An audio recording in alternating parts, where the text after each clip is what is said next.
오늘 지난주에 이어서 오늘 설교 본문은 로마서 8장 26절.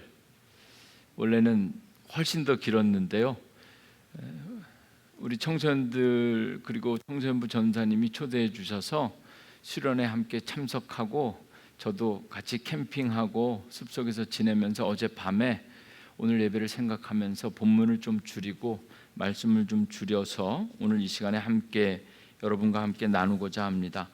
로마서 8장 26절, 27절 이 두 절의 말씀을 짧지만 좀 강렬하게 전할 수 있는 그런 은혜의 시간이 되었으면 좋겠습니다. 26절 말씀, 오늘 설교 제목은 오직 성령이 말할 수 없는 탄식으로 라는 제목인데요, 본문에 나오는 말씀입니다. 짧은 말씀이니까 26절과 27절 말씀을 다 함께 한 번 더 다시 읽고, 그리고 말씀의 내용 가운데 이미 여러분들이 잘 아시는 내용도 제가 한 번 더 설명할 수 있는 그런 기회가 있었으면 좋겠습니다. 26절 말씀, 우리 청소년들도 한국말로, 우리 어린 자녀들도, 우리 모든 분들이 함께 26절이 오늘 설교의 전부입니다. 한번 여러분들 눈을 크게 뜨시고 입을 크게 여셔서 함께 봉독하시면 좋겠습니다. 시작. 연약함을 도우시나니 우리는 마땅히 기도할 바를 알지 못하나 말할 수 없는 탄식으로 우리를 위하여 친히 간구하시느니라. 아멘. 하나님께서 오늘 이 말씀을 우리에게 주셨습니다. 지난 반년을 돌아보면서 우리가 하나님 앞에 감사할 것들이 참 많겠죠. 생각해 보면 감사할 것들이 참 많습니다. 힘들고 어려운 분들 있으시다는 것 아는데 그럼에도 불구하고 감사한 것 많습니다. 사랑하는 부모님이나 가족들을 먼저 하나님 나라에 보낸 분들도 있고, 또 지금 오늘도 성전에 나와 있지만 예배가 끝나기가 무섭게 해결해야 될 일들이 있는 분들도 계실 겁니다.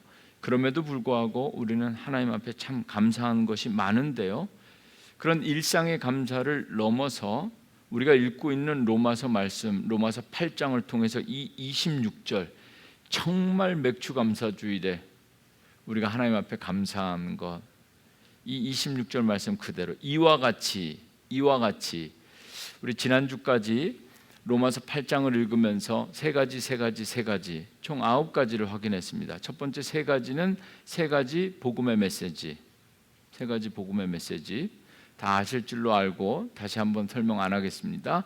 그리고 세 가지 성령의 역사, 그리고 지난주에는 세 가지 성령의 증언들, 확증들, 이렇게 총 세 가지 복음의 메시지와 세 가지 성령의 역사와 세 가지 성령의 증언들을 나누었는데, 오늘은 이 26절 말씀 통해서 혹시 한 가지만 여러분들이 좀 리마인드 하셨으면 좋겠어요.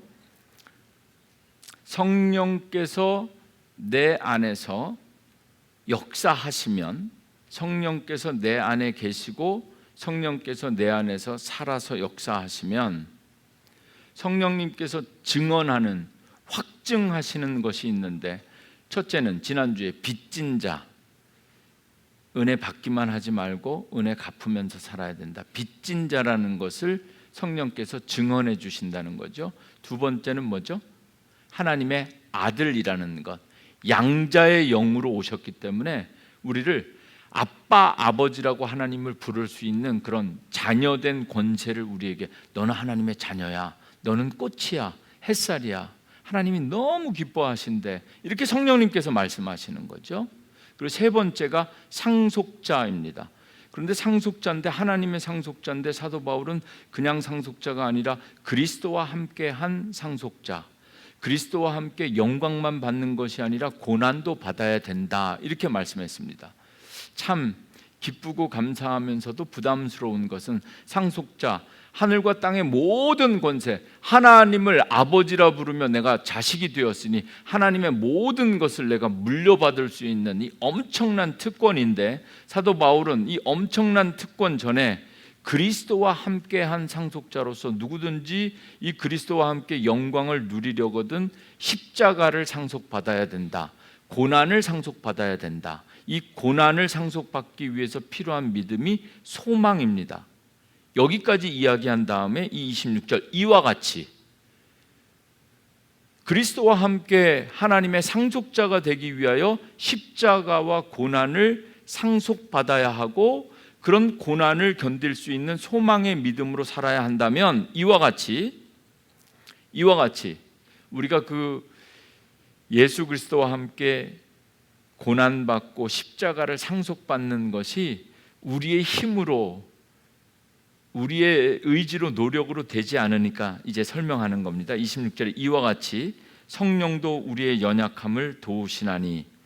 짧은 말씀 나누어서 설명합니다. 오늘 26절 말씀 가운데 가장 먼저 우리가 기억해야 될 것, 우리의 연약함을 도우시나니. 이 말씀 속에서 우리가 믿음으로 고백해야 될 것, 여러분 혹시 정말 믿음으로 살아보셨습니까? 지난 6개월 동안 이 말씀을 가지고 믿음으로 한번 좀 살아봐야겠다 이렇게 생각해 보신 적 있습니까? 그런 분들이 계셔야 제가 좀 뭔 말을 하는데 말입니다. 정말 살아보셨다면 살아지십니까? 잘 안 되죠. 그래서 우리는 연약하다는 겁니다. 우리는 연약합니다. 그래서 십자가의 상속자가 될 수 없기 때문에 성령께서 우리의 연약함을 돕는 겁니다. 원래 하나님께서 우리를 만드실 때 모든 피조물들, 인간들은 창조될 때부터 그 한계가 명확합니다. 하나님과는 다르죠. 연약하게 만들어졌습니다. 그러나 하나님의 형상과 생기가 불어넣어졌으므로 인간이 하나님처럼 날 수 없고 하나님처럼 엄청난 기적을 일으킬 수 없지만, 그러나 하나님의 형상과 생기가 불어넣어진 인간이 창조되어서 선악과를 따먹기 전까지는 여전히 하나님과 똑같은 능력을 가질 수는 없는 제한된 인간으로 창조되었지만 하나님의 뜻대로 살 수 있고 하나님을 기쁘시게 할 수 있는 영적 능력이 있었는데, 아담이 선악과를 따먹은 다음부터 이 영적 능력을 잃어버려 그 누구도 하나님을 기쁘시게 할 수 없는 연약한 존재가 되었다. 이것이 아마 사도 바울이 그가 설명하고 있는 구원론의 가장 기초가 되는, 모든 인간은 다 죄 아래에 있다, 죄와 사망의 법 아래에 있었다라는 고백이 될 것입니다. 우리는 연약합니다. 그래서 성령의 도우심이 필요합니다. 두 가지, 우리의 연약함을 도우시나니, 이 말씀을 통해서 두 가지를 함께 고백하게 되죠. 오직 믿음으로 사는 사람들은 내가 얼마나 연약한지, 정말 믿음으로 살고 싶은데 잘 되지 않는 거죠. 그래서 우리는 연약합니다. 그리고 이 연약한 우리들을 누군가 도우셔야 된다는 것. 믿음으로 산다는 것은 내가 가진 의지로 잘 살아봐야 되겠다라는 강한 믿음을 가지고 사는 것이 아니라, 정확하게 고백해 보자면 오직 의인은 믿음으로 말미암아 산다. 이 이야기는 믿음으로 말미암아 산다는 것은 나는 내 마음대로 사는 것이 아니라 성령님과 함께 산다. 내가 연약하기 때문에 성령님께서 나를 도우셔야 된다. 이런 고백이 될 것입니다. 인간은 연약합니다.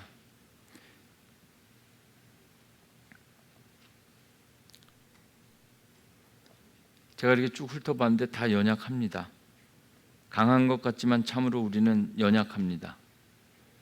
아무리 많이 배우고 아무리 많이 가지고 아무리 많이 경험해도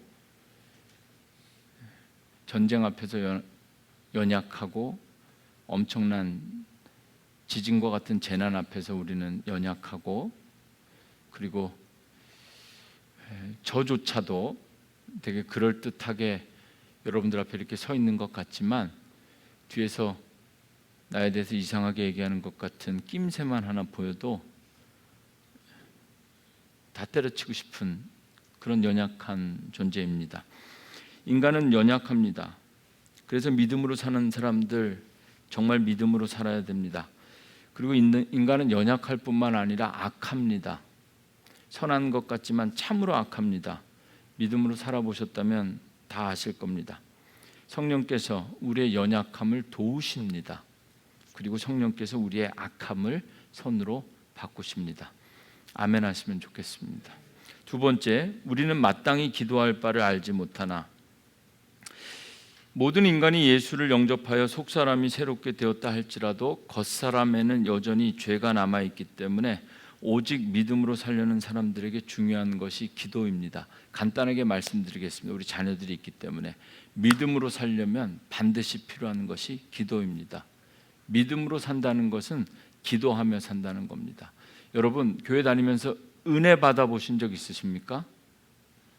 은혜 받아보신 적 있으십니까? 뭘 받아봤어야. 은혜 받은 사람들에게 나타나는 가장 확실한 특징이 뭔지 아십니까? 여러분들 혹시 은혜 받았습니다, 이 말은 많이 해봤는데 정말 내가 은혜 받았는지 셀프 이스티메이트 할 수 있는 방법인데요, 은혜 받으면 기도가 하고 싶어집니다. 아닙니까? 은혜 받으면 기도가 하고 싶어지는 겁니다.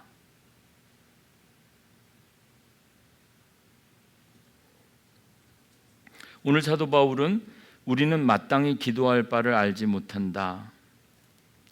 믿음으로 살려면 반드시 우리에게 필요한 것이 기도인데, 예수를 오래 믿은 사람들, 오랫동안 믿음으로 살아온 사람들도 기도가 쉽지 않습니다. 오늘 되게 좀 순서가 많아서, 감사할 게 많으니까 순서가 많죠. 순서가 많아서 막 어리둥절합니다. 전 예배 주일마다 설교 준비해서 올라오면서 뭐 설교뿐만 아니라 예배를 처음부터 이렇게 인도하면서 제가 하는 기도가 뭔지 아십니까? 실수하지 않게 해달라고. 예배가 끝날 때마다 주보의 순서가 다 있지만 순서 바뀌지 않고 순서대로 잘 할 수 있게 해주셔서 하나님 감사합니다, 그렇게 기도합니다. 그리고 저희 교회 와서 제가 몇 번 고백한 것 같은데요, 저희 교회에서 놀라는 게 있는데요, 우리 교회 분들은 기도를 너무 잘하십니다. 할렐루야. 대표 기도하는 분들 쉽지 않을 텐데 어떻게 그렇게 매주 마땅히 기도할 바를 잘 아시는지 잘 모르겠어요. 어떠십니까? 챗 GPT입니까? 제미나입니까? 누가 도대체 여러분들의 기도를 도우시는 겁니까? 기도. 이번에 청소년부 수련회 개회 예배 때 개회 예배 대표 기도자가 누구였는지 아십니까? 영어로 데니얼 하율 킴, 한국어로 김하율입니다.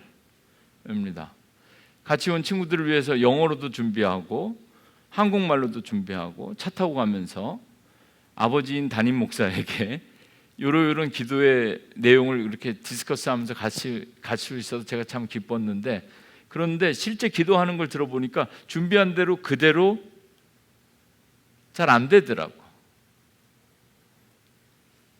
오늘 대표 기도해 주신 권사님도 계신데 기도가 잘 준비한 대로 잘 되어지는지 여러분들 어떻게, 저는 사실 담임 목사로서 오늘 이 앞에 서서 이렇게 딱 보면서 궁금한 것이 있습니다. 여러분 어떻게 기도하실까 무지 궁금합니다. 그리고 여러분들이 기도를 잘 하고 계신가 궁금합니다. 마땅히 기도할 바, 오늘 이 본문에 나오는 이 표현 마땅히 기도할 바라는 한국말 이 내용은 성도로서 마땅히 기도할 내용이라는 뜻입니다. 그래서 대표 기도를 저희 교회 주일에 권사님들이 하시면 대표 기도 순서가 오시면 제가 우리 부목사님 통해서 대표 기도하는 분들을 미리 언제 대표 기도이십니다 라고 리마인드 해드리는 것뿐만 아니라 주일 예배뿐만 아니라 새벽 예배도 마찬가지입니다. 기도하실 때 기도의 분량, 시간과 기도의 제목들 이런 내용들이 꼭 기도되어져야 되는 내용들을 같이 안내해 드리기도 합니다. 성도로서 마땅히 기도할 내용이라는 뜻입니다. 이제 좀 더 명확하게 말씀드리고자 합니다. 오직 믿음으로 살려면 기도할 줄 알아야 되고 기도해야 되는데, 성도로서 마땅히 기도할 바를 알아야 되는데, 누구든지 기도할 수 있고 기도하는 것 같지만, 다시 한번요, 누구든지 기도할 수 있고 기도하는 것 같지만 아무나 기도할 수 없고 마땅히 기도할 바를 제대로 알고 기도하는 사람이 많지 않습니다. 대표 기도뿐만 아니라 개인 기도도 마찬가지입니다.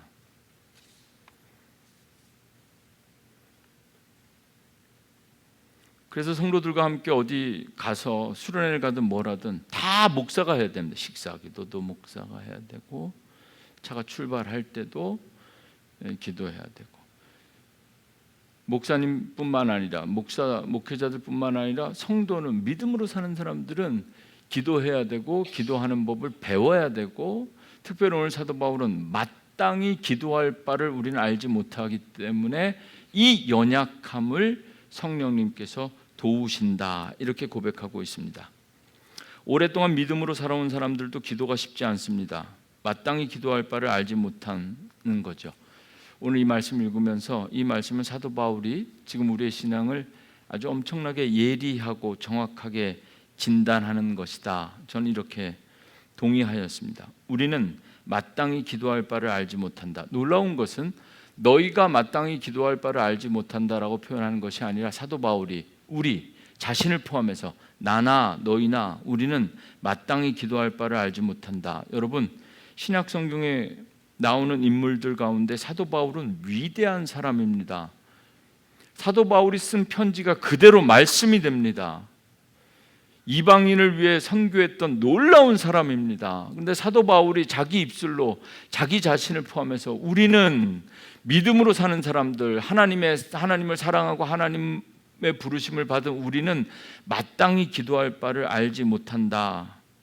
실제 사도 바울이 왜 이렇게 고백했을까? 아주 잠깐 생각해 보았고 찾아보았는데요, 고린도후서 12장 7절에서 10절 말씀 읽어보니까 바울이 3번이나 하나님 앞에 기도했는데, 여러분 잘 아시는 육체의 가시, 이게 요즘 바울 신약학자들이 이 사도 바울이 고백하는 육체의 가시가 무슨 질병이었을까를 또 연구하는 분들도 있더라고요. 저는 관심 별로 없는데 당뇨였을 것이다, 뭐 간질이었을 것이다, 아티클도 많이 나오는 것 같더라고요. 근데 그게 중요한 것이 아니라 사도 바울은 이 육체의 가시를 해결하기 위해서 3번이나 기도했는데 하나님께서 고쳐주지 않았습니다. 자기 질병의 문제, 너무나 중요한 문제인데 어떻게 기도해야 될지 몰랐던 거죠. 하나님은 때로는 아주 냉정하십니다. 그래서 기도를 좀 해봐야 됩니다. 사도 바울이 3번이나 내 이 육체의 가시만, 사도 바울이 이것만 고쳐주시면 내가 진짜 얼마나 더 파워풀하게 선교도 할 수 있고 뭐도 할 수 있고, 이것만 해결되면 더 잘할 수 있을 것 같아서 하나님 앞에 3번씩 기도했는데 하나님 아주 냉정하게 이렇게 내 은혜가 내게 족하도다, 됐다 이놈아, 이런 표현입니다. 응답하지 않았습니다. 고쳐달라고 기도했으나 고쳐주지 않았다는 말입니다. 사도 바울도 평생을 기도하며 살았으면 오늘 스스로 고백하는 것처럼 마땅히 기도할 바를, 어떻게 기도해야 될지 기도 제목 잘 몰랐다는 겁니다. 신약 성경에서 사도 바울이 있다면 구약 성경에서 가장 위대한 기도할 바를 몰라서 실패했던 한 사람을 제가 찾아보았는데 모세입니다. 모세. 신명기 3장 23절과 25절에 모세가 하나님 앞에 간절히 기도했는데요, 기도하다가 모세가 하나님 앞에 한 기도 때문에 하나님이 화가 나는 장면이, 기도 잘해야 됩니다. 제가 어젯밤에 수련회 장소에 다시 한번 이 말씀, 잘 알고 있는 말씀이면 다시 한번 찾아봤는데도 하나님 도무지 제 믿음으로도 이해가 안 되더라고요. 지금 40년 동안 광야 생활을 마치고 이제 광야 생활 끝, 눈앞에 보이는 가나안 땅에 요단강만 건너면 저기 들어가면 되는데, 그래서 모세가 하나님 앞에 뭐 놀라운 거, 엄청난 거, 이런 거 기도한 거 아닙니다. 아주 간단하게 신명기 3장 23절에 그때 그 40년 광야 생활 끝나고 가나안 땅 들어갈 때 내가 여호와께 간구하기를, 나는 모세입니다. 주 여호와여, 주께서 주의 크심과 주의 권능을 주의 종에게 나타내시기를. 그러니까 예나 지금이나 기도할 때는 이렇게 다 하나님, 전능하신 하나님, 천지를 창조하신 하나님, 주관하신 하나님, 이렇게 기도하는 거죠. 주의 크심과 주의 권능을 주의 종에게 나타나시기를 시작하였사오니 천지간에 어떤 신이 능히 주께서 행하신 일 곧 주의 큰 능력으로 행하신 일 같이 행할 수 있으리까. 시작은 좋았습니다. 천지를 창조하신 하나님, 무소부재하신 하나님, 이렇게 시작한 겁니다. 그리고 25절에 간단하게 기도 내용입니다. 구하옵나니 나를 건너가게 하사 요단 저쪽에 있는 아름다운 땅, 아름다운 산과 레바논을 보게 하옵소서. 아주 심플한 기도입니다. 하나님 입장에서 특별히 뭔가 하지 않아도 되는, 오케이, 들어가. 특별히 막지만 않으면 들어갈 수 있는 아주 쉬운 것 같았는데 26절 보실까요? 여호와께서 너희 때문에 내게 진노하사 내 말을 듣지 아니하시고 내게 이르시기를 그만해도 족하니 이 일로 다시 내게 말하지 말라. 저나 여러분은 하나님 앞에 대단한 것도 아니고 이것저것 40년 동안 써먹었으면 당연히 죽더라도 가나안 땅 한번 밟아보며 죽겠다는데 하나님께서 그만해라, 짜증나게, 너 여기까지, 요단강 건너는 거 이제 여호수아랑 갈 거야. 지금 이 말씀하시는 겁니다. 모세도 마지막까지 하나님의 일을 감당하면서 여기까지 왔지만 마지막까지 어떻게 기도해야 될지를 몰랐던 거죠. 모세에게 하나님 응답하지 않았습니다. 별것도 아닌데 들어주지 않았습니다. 40년 동안 써먹을 대로 써먹고 다 써먹고 버리시는 겁니다. 화내실 일이 아니라 어쩌면 미안해 하셔야 될 것 같은데 그만큼 당연한 요구인데 하나님은 들어주지 않았고 오히려 모세가 그렇게 기도한 것 때문에 진노하셨다. 기도를 아예 듣지도 않으셨다. 그리고 무시만 한 것 아니라 아예 대놓고 다시는 그렇게 기도하지 말아라. 모세도 마땅히 기도할 바를 알지 못했습니다. 기도가 쉽지 않습니다. 믿음으로 우리는 마땅히 기도할 바를 알지 못합니다. 그리고 성령께서 우리의 기도를 도우셔야 됩니다. 우리의 기도를 도우시는 성령님의 간구. 세 번째로 오직 성령이 말할 수 없는 탄식으로. 짧은 말씀 26절 말씀을 읽으면서 해설해야 되고 설교하는 입장에서 가장 어려운 표현이 바로 이 오직 성령이 말할 수 없는 탄식으로 오늘 설교 제목이었습니다. 성령께서 기도할 바를 알지 못해서 중언부언 기도하고 하나님의 뜻과 상관없이 그냥 믿음으로 살면서도 평생 기도한 것 같은데 기도할 바를 알지 못하고 기도하는 우리들을 성령님께서 도우시는데 어떻게 도우시느냐? 말할 수 없는 탄식으로. 말할 수 없다는 것은 말로 표현이 안 된다는 겁니다. 저도 그냥 읽으면 그냥 어렴풋이 이해할 수 있는 말씀인데 오늘 이 설교하기 위해서 좀 자세히 이것저것 자료를 찾아봤더니 아주 오래된 목사님들이나 그리고 아주 보수적이고 전통적인 목사님들은 이거 아주 심플하게 주석서에 심플하게 대답하더라고요. 성령이 하시는 이 말할 수 없는 탄식, 방언이다, 이렇게 하셨더라고요. 왜냐하면 말로 잘 표현이 안 되는 성령의 탄식이니까 방언처럼 느껴질 수 있다는 거죠. 그렇지만 최근의 해석이나 이 정확한 해석을 보니까 이 성령은 성령 하나님께서 성부 하나님께 이 삼위일체 하나님 안에서 성령이 성부께 직접 올리는 기도이기 때문에 인간의 언어로는 이해할 수 없고 표현할 수 없는 방식인데 그런 자세하고 전문적이고 무슨 아카데믹하고 신학적인 내용이 아니라 탄식하신다, 이렇게 표현하고 있습니다. 오직 믿음으로 사는 사람들에게 반드시 필요한 것이 기도입니다. 지금까지 우리가 기도를 제대로 믿음으로 살면서도 잘 못했다면 그것 때문에 성령께서 탄식하실지도 모릅니다. 예수를 영접하고 믿음으로 살면서도 기도하지 못하는 자들 향해서 걱정하지 마십시오. 성령께서 탄식하신답니다. 탄식은 비난이나 책망이 아닙니다. 신음소리입니다. 신음소리. 성령께서 끙끙 매는 거죠. 슬퍼하시는 겁니다. 라멘트, 탄식. 슬퍼하며, 우리가 기도하지 않는 것 때문에 슬퍼하며 연약함을 도우셔서 직접 간구하시고, 우리가 기도하는데 기도할 바를 알지 못해서 우리 마음대로 우리 생각대로 기도하는 것 들으시면서 성령께서 그걸 들으시고 탄식하신다, 이 말씀입니다. 성령의 말할 수 없는 탄식을 올바로 이해할 수 있는 말씀이 성경 가운데 어디 없을까 생각하다가 찾아보았는데, 찾아진 말씀, 찾게 해주신 말씀이 요한복음 14장 16절입니다. 요한복음 14장 16절에 보면 내가 아버지께 구하겠으니, 이 예수님 말씀이거든요. 내가 아버지께 구하겠으니 그가 또 다른 보혜사를 너희에게 주사 영원토록 너희와 함께 있게 하리니. 이 성령이 말할 수 없는 탄식, 이것은 보혜사, 성령을 우리가 보혜사라고 고백하는 이 고백을 잘 이해할 수 있으면 100%는 아니어도 어렴풋이 성령께서 우리의 기도 생활을 어떻게 도우는지 깨달을 수 있겠다는 생각이 들었습니다. 보혜사는 현대어로 이야기하면 보혜사, 이 단어는 아마 쉬운 말로 하면 그 변호사라는 뜻입니다. 변호사.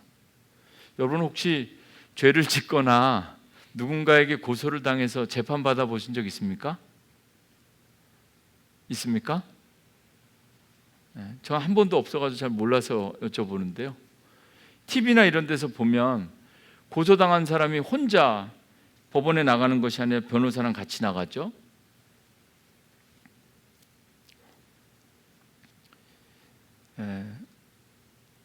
한 가지 어제 제가 또 하나 찾은 소스를 소개해 드릴게요. 1966년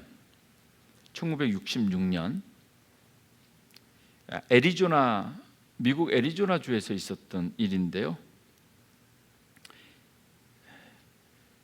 지방법원에서 유죄를 판결받은 사람이 억울해서 대법원까지 상소했는데요. 이 사람의 이름을 이야기하면 여러분들이 대번 눈치챌 겁니다. 미란다라는 사람입니다.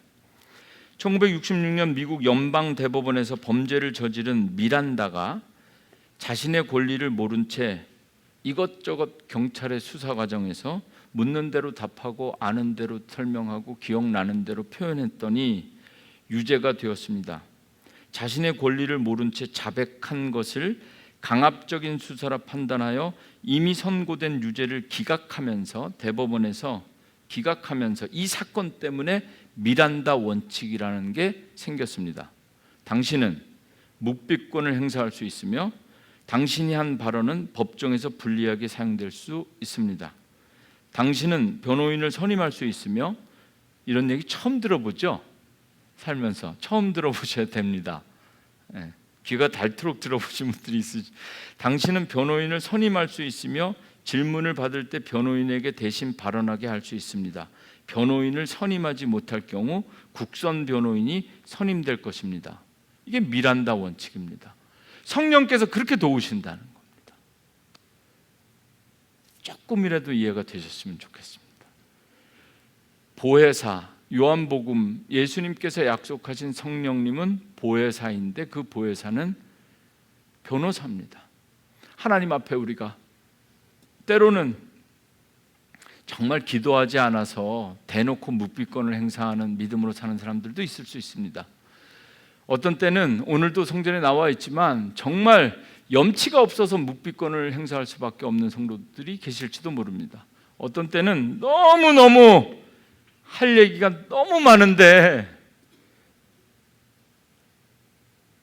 밤이 새서 기도해도 다 못할 것 같은 나의 안타까운 처지 때문에 아예 말 한마디 하지 못하고 그냥 무릎 꿇고 눈물만 흘리는 묵비권 말입니다.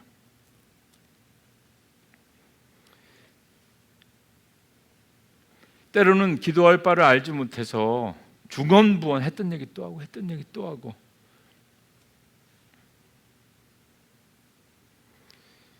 믿음으로 사는 사람들은 이 미란다 원칙처럼 묵비권을 행사할 수 있으며 변호인을 선임할 수 있으며 질문을 받을 때 변호인에게 대신 발언하게 할 수 있습니다. 어떤 때 보니까 잘 기억 안 나는데 재판받는, 최근에 한국에 뭐 재판받는 장면이 여러 개 있어서 유튜브로 좀 보면 법원에 나온 사람이 자기가 억울하다고 뭔가를 설명하려고 막 하는데 변호사가 가만히 있으라고, 말하지 말고 가만히 있으라고, 내가 설명하겠다고, 변호사가 법률적으로 내가 설명하겠다고 그러더라고요. 오직 믿음으로 살아도 우리는 마땅히 기도할 바를 알지 못합니다. 내 자신의 뜻만 구하고 변명하고 구차하게 구걸하는 것 같지만 성령께서 우리의 언어와는 다르고 우리가 말할 수 있는 방식과는 다르게 성령께서 말할 수 없는 탄식으로 우리의 기도를 도우신다. 여러분, 이게 은혜입니다. 이게 은혜입니다. 오직 믿음으로 살면서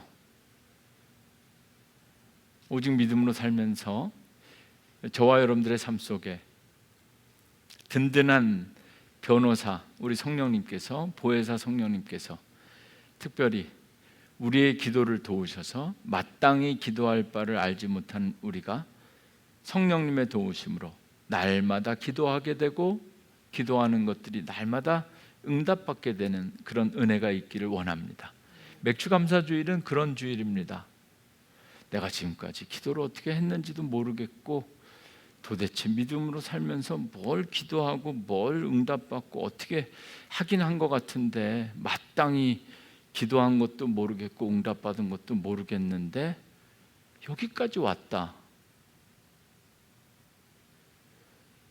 성령께서 말할 수 없는 탄식으로 끊임없이 우리는 내 건강, 내 문제, 내 아픔, 그렇게 기도했는데 성령께서 옆에서 들으시고 성부 하나님께 말할 수 없는 탄식으로 우리의 기도를, 우리의 연약함을 도우셔서 오늘 우리가 여기까지 왔다. 여러분, 제게 주신 이 믿음이 여러분에게 동일하게 고백될 수 있기를 주님의 이름으로 진심으로 축원합니다. 다 함께 자리에서 일어나시겠습니다. 27절, 오늘 본문 말씀이 맥주감사주일답지 않게 우리 임강호 집사님께서 봉독해 주셨는데 너무 짧아서 아무도 손을 안 올렸어요. 그렇죠? 저도 깜빡했어요. 설마 2절로 끝나랴 그러고 다들 방심하고 있다가 손을 못 올려. 지금 손 올리십시오. 27절 말씀.